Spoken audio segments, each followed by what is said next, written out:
Welcome to Ordinary to Badass. Whether you're ordinary or badass, I am so glad you're here.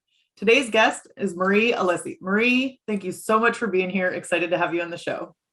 Thanks so much for having me.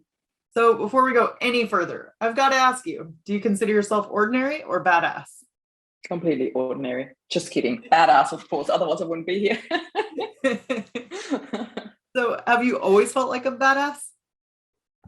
No, I don't think so. I think growing up, I felt rather normal. I don't know, just very, I don't know, growing up in a family of five. And, I just felt like quite mainstream. And within myself, I always felt I was different. But badass, that is something, a title I would have not dared to own in younger years. But now I'm rocking it. So was there like one instance that like really stands out that made you feel like a badass, or was it a series of instances over time? It was definitely a series of instances. It was like a growing into something that was already written all over myself, but I didn't dare to own it. That's how I would describe it. Yeah. I love that. You said growing into something. That was already written all over me. Yes, I love that. So good. Yeah. All right. Thank you. So before we go any further, will you tell us a little bit about yourselves? Sure. How many hours have we got? No, just kidding. So I'll give you the nutshell version because I'm sure you'll ask me more details where you want to know more. So I'll give you the bullet point style of who I am and my background. I was born in Austria, grew up in Germany, back to Austria, then moved to Australia in 2004. I had a really, really strong calling that I was meant to live here. And people never really understand why. It doesn't make sense to them. But it just felt like this was my home. And because I have moved around so often, I didn't really know that feeling of home very well because I constantly started from scratch, new schools, new friends, sometimes new country. And then having this calling to come here and live here and feeling like this is my home was a very bizarre concept for me because I'm like, home, what does that mean? Then in 97, I flew to Australia for the very first time. And that's when that feeling of home really infused me. I was like, wow, this is where I belong, This feeling of belonging was really, really important to me. So it took me about 7 years to finally make it happen, but I did make it happen and moved here for good in 2004. It was my 12th visit actually in those 7 years. So I just knew I had to be here. Finally had everything sorted. I got my working visa, I got my job, I got my motorbike and my place to live. And 10 months later, I met Rob. And if anybody would have told me, you're going to get married to a guy that you meet 10 months after you move there, and you'll be married 10 months later, I'm like, no way. This is, if he's Mr. Right, he'll still be Mr. Right in 3 to 5 years. But when he popped the question 5 months after going out, I was like, of course. It was no doubt. It was no doubt. And it was not just I'm so in love sort of feeling. It was a very deep feeling that he's the one. And people always say that, if you know, you know. And I thought, what is that for a weird thing? If you know, you know. It just felt very strange to me. And when I met Rob, I knew. And I'm like, that's what they're talking about. And that never changed. Like Rob and I got married 10 months after we met. And that feeling of knowing never changed. I always knew that him and I, that was just such a meant to be, And then 2 years after we had our first son, Flynn, and another 2 years after our second son, Jed, and that completed our family. And it also made me leave the advertising world. I was in advertising for 10 years. I stepped out of this world, stayed home for a couple of years to just be a mom. I should skip the word just, to be a mom. And then stumbled into the self-development world. So I started a new business. I started my own business called News Coaching, and I work predominantly with mindset. So I taught people tools to shift their mindset, shift their perspective. And I did that for about 7.5 years, focusing mainly on business owners. And the caliber of the business owners was rising with my business, basically. And 7.5 years into it, Rob went on a business trip and never came home. He just had a brain aneurysm on a business trip away, 5 hours flight away, and died in the prime of his life at the age of 45. He was super fit, super healthy surfer, there was nothing wrong. But he had a brain aneurysm, and that was the end of our family of four and the beginning of a story that was even bigger than the four of us. Yeah, that was the nutshell version. So where do you go from there? You find out that your husband passes away on a business trip. How do you pick yourself up after that? I don't think I ever allowed myself to feel it fully drop. So I think that was the main thing. I felt like in the first moment, I felt the world stood still. Seriously, I felt like the world kept spinning on such a fast pace I couldn't catch up. And within me, everything was slow motion, but my brain was working a million miles an hour. It was such a bizarre concept of different speeds. The world outside kept spinning normally. My brain kept spinning at triple speed, and everything else was completely slow motion. It was really bizarre.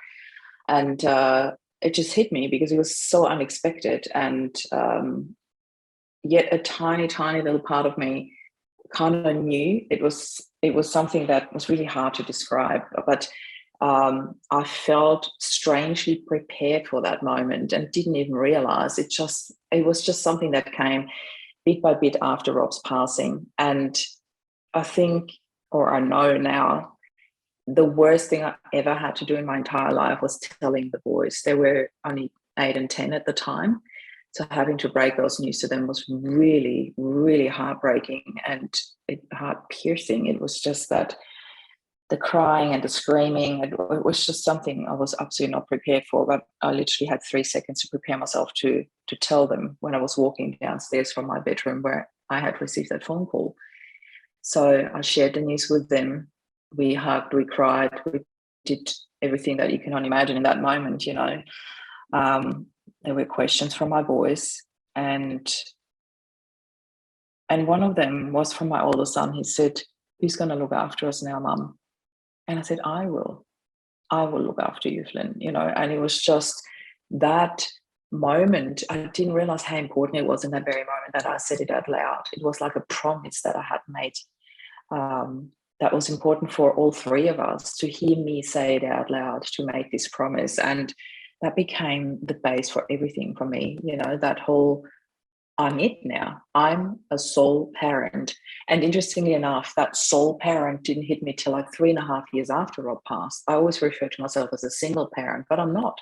Single parent, I've got another single parent somewhere, no matter how much or how little they're involved. But a sole parent, I've got nobody else. It's just them. It's just one parent, nobody else that they can share weekends with or anything. So that was really the moment where I just knew I wanted to do anything and everything I had in my heart, in my mind, in everything, in my whole being to create a happy life for them. I did not want them to be the end of their road. I did not want them to be defined by, that's the boys who lost their dad. I wanted them to grow up knowing how much they're loved and knowing about their dad, and also knowing that they can do anything and everything despite growing up with just one parent, and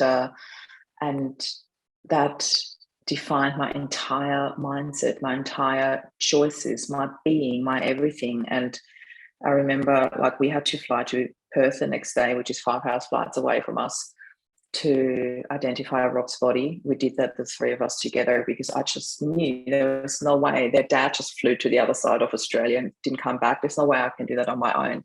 I knew we needed to do this together. And then about 2 weeks after, we had the funeral. And at the funeral, I didn't just read a eulogy. I actually delivered a speech about love and connection and choices and happiness. And people were blown away by what I had to share. But to me, it was a love legacy for Rob that I shared there. It was everything that we were together, everything that Rob was about: family, love, connection. And it was important for me to share that message. And standing up there on stage in front of 500 people, it was just that intense feeling of, this is what I'm meant to do. I need to share a message. I need to share hope. So there were lots of little but really important moments along the journey that gave me this direction. It was like pointers on the way. There's a word for that. I forgot it. Anyway, it was like literally little pointers on the way, which path I had to choose. I felt guided from day dot. From the very first moment, I felt like really looked after. It was incredible. So it seems like, and I mean, tell me if I'm wrong here, but it seems like you have this nudge or this intuition that has told you to do things in your life, like moving to Australia, or, like even when you gave that speech, just kind of the nudge, like, oh, this is what I'm meant to do. Is there anything that you do to hone that, like to get in touch with yourself, or to make sure, I don't know, I guess that allows you to have those nudges and those intuitions? First of all, thank you. I never realized that, like seeing that from an outside perspective and hearing that like that is really beautiful, because I just realized how much longer I already had that gift without actually noticing it. But now that you say it, that's a huge gift for me to hear that. So thank you for that. Yeah. And yeah, it was obviously there a lot longer, but I obviously did not do much about it at first. Hence, I only just realized it now that you say it back to me. But when these things became stronger and louder, there was no more ignoring them. So I think the real catalyst was Rob's passing. And that's when I really started to fully learn to trust my intuition, those nudges, those guidance signs, I would call them, like all these little signs that I've been given. That's when I really started to realize whenever I didn't trust that, something didn't feel right or went wrong completely, whatever. But learning just to listen to that inner voice was really incredible. And now it's such a second nature thing. Now it's just of course, well, I can't tell you why, I just have to do this, and just trusting that inner voice and learning to lean on that more and more was quite, intensely important for my journey, I'd say. Yeah. Do you think that the more you lean on that, the easier it becomes? Yeah, and the more it grows as well. Yeah, and maybe it's a trust thing. Yeah. You learn to trust it because Absolutely. so far. Yeah, absolutely. I know you talked about family, love, connection, how that was so different from what other people had expected. Yeah. What do you say to families going through this now? Oh, I think it's really interesting because my biggest advice is always like, listen to nobody else's advice. And that already is an advice. But it really is the trust your inner guidance as well. And often people say, like, I've got nothing. I'm empty. I'm this, I'm that. And I often talk about choices. You do have the choice to change this. And people are like, I can't change that my husband passed. And I'm like, of course not. But you can change how you respond to it. You can choose how you respond to it. And that's where our choice lies. And people say, like, I didn't choose for my husband to die, or my child, whoever that is in their lives who has passed. I didn't choose that. Well, there's two answers to that. I understand that everybody's got a very different faith and different beliefs. I've got my strongest faith is that we actually did choose that. Rob and I had a soul contract, and that's the contract that we chose. To accept that when you then in your human form is really tricky sometimes. And that's why we are here. That's why we have this human experience, to grow through that, because that's what we have chosen to grow through together. And for me to realize how much love there actually was from Rob's end to choose that part in our story is incredible. It really blew me away. I was always blown away by Rob's love and how much he put me on a pedestal his entire life. He always raved about me. He really treated me like a queen. And that was the one thing I heard everywhere from a funeral. Rob raved about you. Rob always said, he never would shut up about you. And it's just really, really beautiful. But the intensity of our love just really, there was just so much more, even through his passing. And to have those realizations, what he actually did for me was incredible. And that also really pushed me, or pulled me, I should say, to do even more with that, to not fall apart and fall into self-pity. And this is with all due respect to anybody out there dealing with that, I'm not judging them for it. I understand how hard that is and how challenging it can be to pull yourself out. But trusting that there is a bigger plan, and open your heart and your mind to what I call the hidden gifts in adversity, is a choice that we have. And not everybody chooses to do that.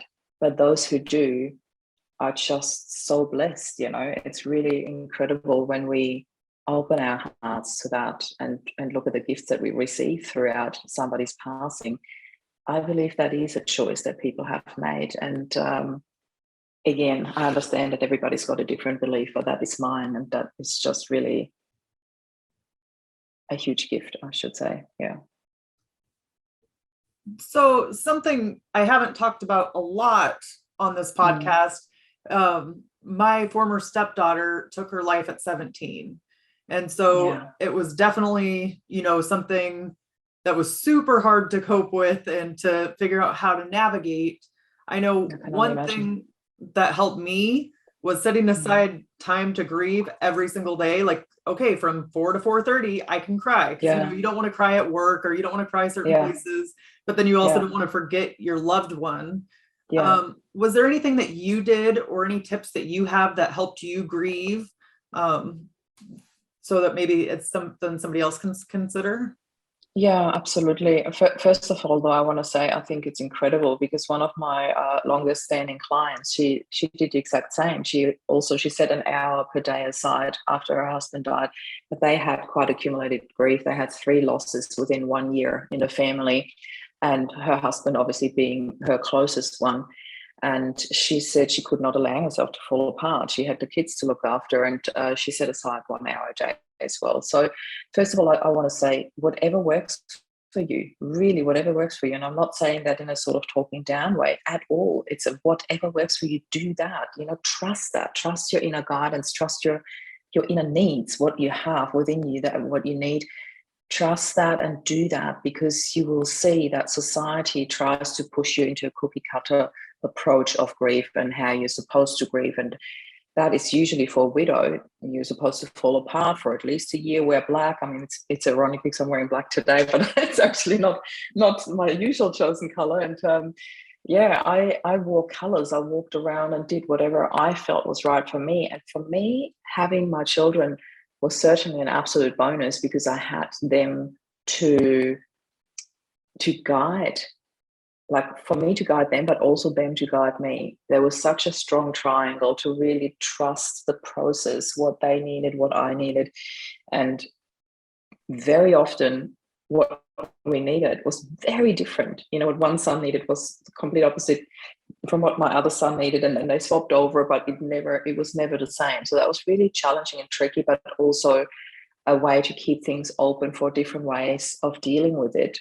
The listening part is one of the biggest ones. So for anyone listening right now, if you're one that has got a close friend or relative around you that is just dealing with the loss, just listen to them. We are so inclined to offer advice, to offer help, to fix things. There's nothing we can fix. We need to trust the process.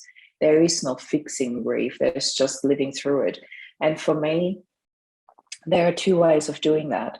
Society's way is to focus on the grief and do that as best as we can, as deeply as we can, with as much suffering as we can, and then we are fine, which is not true.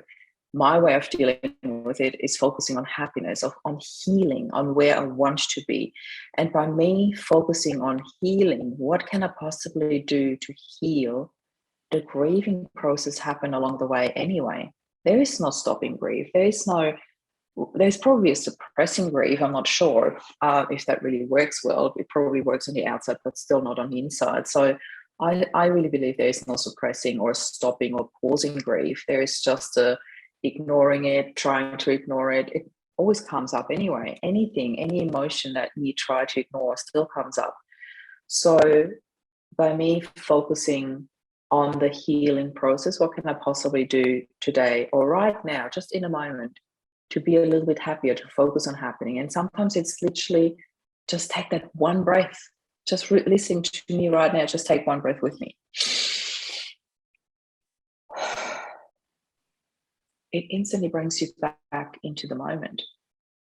And everything is calmer just with that one breath. You don't have to go and meditate for 15 minutes where you can't focus anyway. You don't have to go into a whole breathing technique. Just take one deep, deliberate breath. It's incredible what that does. Mhm. So I just work with lots and lots of little tools in terms of what to focus on. And that really helped me. One game I often play, and I always share it with audiences when I get asked this, is I call it the color orange. So for an entire day, you focus on everything orange that you can find. And of course, if you don't like the color orange, choose it with any color that you like. I play it with orange because I like it. And you just focus on how many items can you find in one day when you focus on the color orange. You'd easily come up with 100 items. And then the next day, you replace the color with the emotion that you miss the most. That can be safety, that can be love. Love is a very generic one, so let's go with that. So the next day you focus on everything love that you see around you. That can be a child playing in the sun, that can be a cat purring, that can be a smile from a stranger, that can be anything. Love comes in so many different forms. It doesn't have to be intimate or romantic love, it comes in so many shapes and variations. But when you focus on that, you do two different things. One thing is you deliberately focus on something that you want to see, and you distract your brain from the pain. So that's the two things that happen when you do that. And distracting doesn't mean ignoring it, but it means that you have choices. I'm always very big on choices. You have the choice to focus on whatever you want. And my husband was the one who taught me that.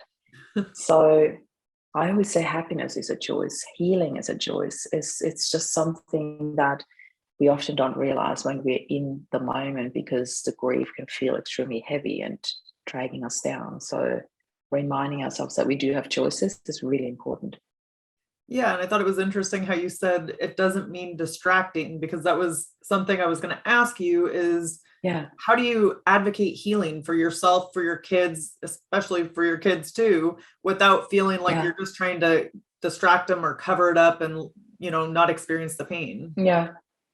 Not at all. So I think the easiest way to explain that, and I also understand that not everybody has that, and that really feels like a gift to me as well, is that Rob and I had a couple of talks over the years, as you do when you're a parent. And I remember one time he came home and he had this most beautiful drive home through trees and flowers everywhere. I always said, you've got the most beautiful drive to work and back, but there was just one road. So when there was an accident, the downside was there was no escaping this one route. So like you had to go down that one road. And he came home one day, like an hour or two later, and said there was this accident, blocked the entire thing, where they had to redirect traffic, and a little boy died. He was 4 years old, And another time, there was a dad who had a little kid who died. And when things like that happen, they really remind ourselves of the vulnerability of life, that things can happen at any given moment without us knowing beforehand. And some people know beforehand. They have, they are given weeks, months, years to live, and others just like that, just like it happened with Rob. And he said to me, if something was ever to happen to me, I want you to take the boys and live the happiest life ever. And I said the same to him, because I think that's what love is. Love is that simple. If you love someone, you want them to be happy. And that is such a key sentence. If you love someone, you want them to be happy. You don't want them to suffer. You don't want them to fall apart. And society often teaches us that the amount of love that we feel for one person has to be portrayed in the amount of grief that we put out into the world. And I don't agree with that. I really know for a fact that the amount of happiness I portray is exactly what Rob would want me to. That is what love is. I love him so much that I want him to see that we're happy, that I want us to be happy. And I know that he loves us so much that he wants us to be happy. And I want the boys to be happy. Everybody just, it's just where we are at. It is a choice. And I knew that that was Rob's choice. So if you're doubting that in any way, and you don't know what your loved one who has passed would think, then I urge you to put yourself in his or her shoes. really allow yourself to completely role swap, not stay in your role, in your mind, what you're thinking, but role swap into their being. You know them well enough to really role swap with them. And then from their perspective, look down on yourself and ask yourself, is that what your loved one would choose for you right now? And I think that is a really, really profound question to ask yourself. So how did you foster these conversations with your kids? I always kept it very open, but I always also focus on the listening part, as in, you've got one mouth and two ears, use it accordingly. That is a really, really great ground rule, in particular when it comes to kids. And when Rob first passed, my older one talked quite a bit about it. And my little one, his standard answer was, I don't want to talk about it. I don't want to talk about it, all the time. And it broke me as a mom, in particular with what I do. I'm a coach, I'm a communicator, for me to not be able to talk to him about it, it broke me. But I really had to learn that. I really had to learn to just let him be and observe, just to observe, to gauge his emotions, gauge his state, and just be there to catch him when he was falling. And there were many times, I remember in particular the first 1 to 2 years, there were so many tears at night time with him because he didn't talk about it. So that was his only form of releasing it. He cried and cried and cried. And all I could do was hold him. And all I could do was to say, yes, it completely sucks. I get that, And so validating his emotions and listening to them rather than trying to tell him what he needs to feel, because who am I to tell him? Just because I'm his mom, he still needs to walk his own journey. It's just as unique as we are. Just because he was only 8 years old doesn't mean that he hasn't got his own path to walk through. And all I could do was hold space. And then after a while, it sort of swapped over. Jed started talking about it a lot, and Flynn completely shut down and didn't want to talk about it anymore. And I was like, I just wish that would happen at the same time so we can all talk about it and all not talk about it or whatever. But I really had to just gauge it day by day and then week by week and then month by month. And we did one session with a family bereavement counselor. And that was the most beautiful thing. I'm still getting goosebumps now when I tell this, because Mary Beth was actually our God, blank moment, celebrant. She married us. So Rob and I had a barefoot wedding, a shaman wedding at the beach, which was really beautiful. And a couple of weeks after Rob passed, she reached out to me, because we stayed in contact over the years very loosely. And she reached out to me and said, I don't know if you actually know this, but I'm also a family bereavement counselor. And I was like, oh my God, I had no idea. And she was so beautiful. She was actually already retired, but she came down to see us. We're an hour south of Sydney, and she caught the train down, and she spent a couple of hours with us. And it was the most beautiful and highly emotional thing that we have done together after Rob's passing. I think probably the highly emotional part was actually identifying his body, but in terms of working through it, it was definitely that session, because what I didn't realize was that this very moment was the very first time I heard our story out of their perspective and not mine. And that was really beautiful, because she obviously asked them, and it was also beautiful that she told them that she knew their dad. And, it was such a sacred moment, and all three of us agreed afterwards. It was highly emotional, but so beautiful. And we were really glad that we did it. It was, amazing. Yeah. And I like how you somehow had the awareness to hold space for your kids and let them respond in how they wanted to respond, or grieve in their own way, because I think that is kind of a societal thing where we think people all should grieve the same way, or we should be able to give them feedback and give them the answers, but it doesn't always work that way. Yeah. And also that whole approach, as in, you're a child, you just lost your dad, go to therapy. Therapy doesn't work for every child the same way, or not the same therapy works the same, so we have to stay open to our kids' needs, what they need, and our own as well. And it's tricky, I get that. The more souls that are involved, the more approaches you will need, and just to stay open and give it a go. If it doesn't work, try something else, really stay open to happiness as well. Often people don't allow that in. They don't allow happiness, joy, healing in, because they feel they're not supposed to or not allowed to. And I can tell you, you are. Absolutely, you are. Yeah, and it's like, how many times are you happy or excited in a moment, and then all of a sudden you have like a terrifying thought, like of somebody dying or Yeah. somebody getting in an Mm. accident or something horrible happening, because it's sometimes hard to be in that joy. Yeah. Yeah, absolutely. And you know what? The thing is, we experience so much joy and sadness and happiness. Like we experience the entire palette of emotions every single day. But then all of a sudden, when somebody passes, for whatever reason, we think that now the happy side has to go. And I don't understand why. Because the sad part or the heavier part comes in automatically anyway. So why do we even have to foster that to make it even more? So I believe we need to do the complete polar opposite.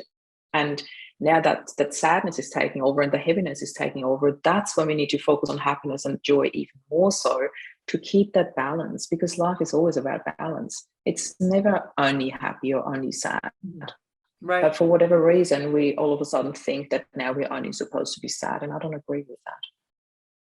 So I know that you are starting a global movement. Can you talk about that? Yeah. Yeah. So this happened step by step, actually. You know, I saw a positive psychologist for about 4 months after Rob passed. She was incredible. I needed somebody to bounce off my whole emotions with and expectations from society, etc. And I remember one day I had an epiphany sitting with her. I said, you know what, I think I need to write a book about this. You know, the way I deal with it is so different, and what society expects is always like, they always look at me as like, oh, she's losing her marbles, or she is in denial, or she's still in shock or whatever in the early stages. And I'm like, no, I'm not. I feel fully aware of where I am and where I'm going with this. You know, it doesn't mean that I didn't have moments where it felt completely surreal, but I was fully aware of what was going on. And I was fully aware of the choices I made. So I decided I'm going to write a book about it. And it was predominantly meant as a love legacy for Rob, but also in terms of sharing hope with others, you know, that there is a different way how you can deal with that. So it was like a download writing that book. I wrote and edited and published the book within 4 weeks. And the book is called Loving Life After Loss. And that is basically our story and how we dealt with it, you know. And then after that, I traveled around the world with the boys for 2 months. And while I was traveling, I had this next epiphany where I thought, this is so much bigger than me. The book not only became an Amazon #1 bestseller, but it also ranked in the top 100 of Australia. And I was blown away. I didn't expect that. I was just sharing our story, you know. And I'm like, I need to do something with that. And then I remember the mentor that I'd been on his newsletter list for a couple of years, and he's all about building movements, building tribes. So I reached out to him. I told him my story in a nutshell. And when we came back from our trip around the world, 2 weeks later, I sat in his first workshop and recorded my welcome video for the group. And then another week later, I opened a group. It's about 3 years back now that we're talking. And within weeks, I had hundreds of people come in, and now we're up to 3,500 people. And these people just keep coming in, you know. Every time there's something written about us or a podcast like you're listening to it now, people start looking for the group, and it's got the same title, you know, Loving Life After Loss. I thought the title is so perfect. I kept that for the group as well. Then I started, you know, creating healing journeys for people, sharing those tools, how they can use them, healing programs, and then healing retreats. That was my absolute highlight. So twice a year now I run a retreat, and then every couple of months we run programs. And there's also a free healing journey in our group for those who really don't have the financial needs. I absolutely want to cater for everyone and not make that dependent on whether you do or don't have the income to come to a retreat. You know, I understand that not everybody can afford that, but I wanted to have something there for everyone. And the group in particular, there's just so much love and support. You know, I've got a couple of moderators and group experts in there that all help me moderate the group, support people that come in. And it is just very different to most grief support groups that you find out there, because our focus is on healing and not on the, you know, whose loss is more tragic or more recent or more. It often turns into a bit of a competition when you look into various support groups. But in our group, there's none of that. There's really just focus on love and support and healing. And yeah, and then this February, I used this beautiful portal, the 222 portal. On the 2nd of the 2nd, I released my second book, which was Happy Healing. And Happy Healing is literally the continuum of our story, what happened after I published the first book. I talk about the global movement and how that grew and what we do in there. And I also share very hands-on healing tools like the game, The Color Orange, and quite a few others, just how to cope with it, for those who are in a complete beginning stages and don't even know where to start. Happy Healing is a really great beginning because you find all the hands-on tools in there as well. And the very latest one that I'm super happy, and that really blew me away because it was a big goal of mine that I had, where I said, when I stood on stage and held Rob's eulogy, I had this epiphany, I need to do that.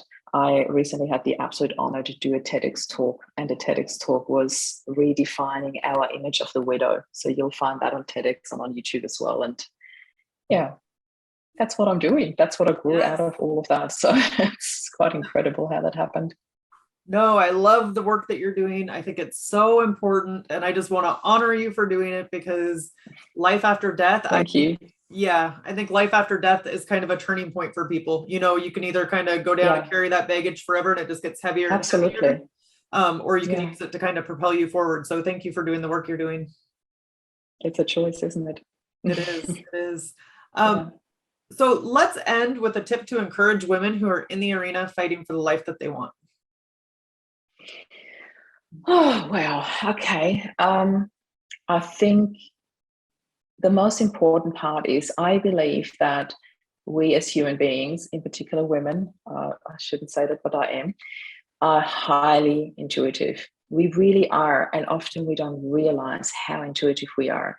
So when you really think about it, I think the simplest trick is to allow yourself to sit in stillness and to just listen. And everything is already up there. I work with a coach. We often call it connecting with the higher self. And you can do that at any given stage. Just allow yourself to let this higher self speak and listen to that. I think that's my biggest advice, because whatever your adversity you're going through right now, it feels in a moment like it's so much bigger than you.